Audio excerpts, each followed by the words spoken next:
Hi, I'm Toby from Venture Out Nursery on Whidbey Island, and we're here today to talk about planning your orchard. This is a big topic. I've got my notebook. You might want to pause this video and go grab yours. Okay, so when you're thinking about planting an orchard, there's a lot to consider. A good place to start is, what do you like to eat? So you can have fruit trees in your orchard, like apples and pears and other things that grow on trees, peaches and nectarines, Asian pears. You can have nuts, walnuts and hazelnuts. You can also have berries like raspberries, elderberries, blackberries, blueberries, and then the small fruits like strawberry. So what do you like to eat is a good place to start. There's also practical considerations like, how much space do you have? How much time do you want to dedicate to maintaining your orchard? Do you have a lot of sun? Is your soil really dry, or do you have a lot of moisture? So some of those things will influence what you can grow well and what you would be better off just buying from your farmer's market. So one thing we can do to maximize space is to take a clue from the permaculture concept of a food forest, and we can layer our fruit crops. So maybe in the back of the orchard where the sun is not coming from, like, or on the north side, you have your tallest trees like your nut trees. And then you have your semi-dwarf fruit trees. Then you have your fruiting shrubs down to your ground layer of strawberry, or maybe that's lingonberry, things like that.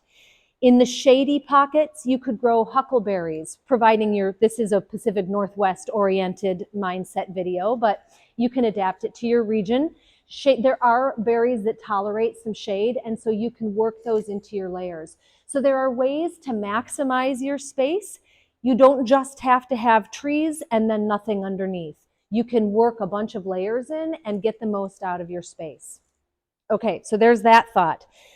Another thing to think about is harvest time and bloom time. So if you, in the Pacific Northwest, because we can get a late frost, I often recommend to our customers that you start with mid-season bloomers and late bloomers, but maybe go easy on the early bloomers because they can get zapped by an early frost, and then you won't get fruit from those trees.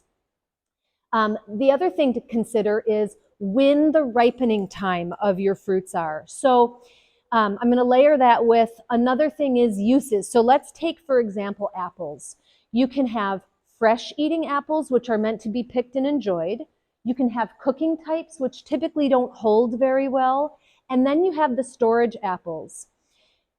So there's that. And then in combination with, you can have early ripening, mid-season ripening, and late season ripening apples. So if you had multiple trees that, for instance, were for cooking, storage, and fresh eating, you wouldn't want them all to ripen at the same time because you would have more fruit than you can manage. So I like to get, for instance, an early season cooking apple, a mid-season fresh eating, and a late season storage apple. Does that make sense? So consider how you are going to manage your harvest and try to spread it out over the season. So think about, and it's not necessarily that a early flowering is an early ripening. So that is something to investigate your varieties and learn, what do they give to you? Is it a tart apple? Is it a cooking? Whatever. But also then, when does it flower? When does it ripen? And who pollinates it?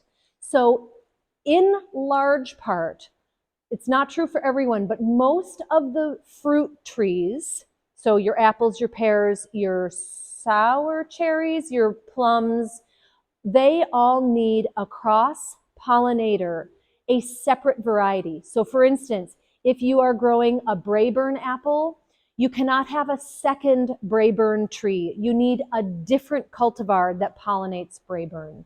So when you're planning the space in your orchard, you need to consider that you can't just have a pear tree and an apple tree. You need to have two. One way to get around that is to look for multiple cultivar grafted trees. So we call these 4-way combos or a 3-way combo. Another way to get around that in your orchard is to look for espalier.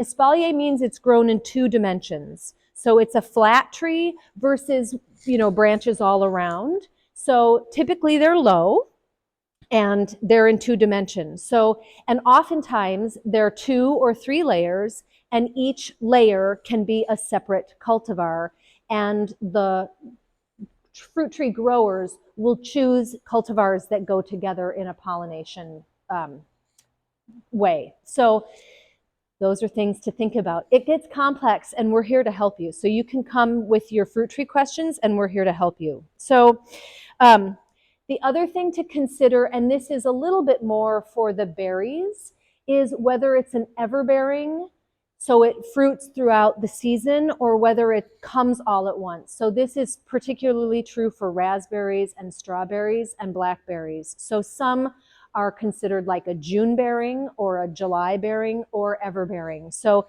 if you're looking to make jam, you might want a June bearing. If you just want to pop berries in your mouth all summer, you'll want an everbearing, or both. But with berries, you don't need cross pollinators, so you can have all of one or all of another. You don't have to have both. The other thing, obviously, to think about is disease resistance. It's obvious to me anyway. So if it's not obvious to you, definitely research that. So you'll want to learn what are the diseases that are common to your area, and then look for plants that are resistant to those diseases, and that saves you effort. Because the reality of maintaining an orchard is you will be pruning both in the summer and in the winter, and you'll need to be harvesting.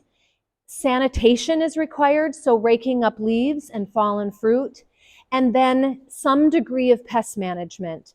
So something to do is to look for plants that are suitable for organic production and disease-resistant varieties. So lots of things to think about when you plan your orchard. I hope this video is helpful. Come visit us on Whidbey Island, bring your fruit tree questions, and thanks so much for watching. Happy gardening.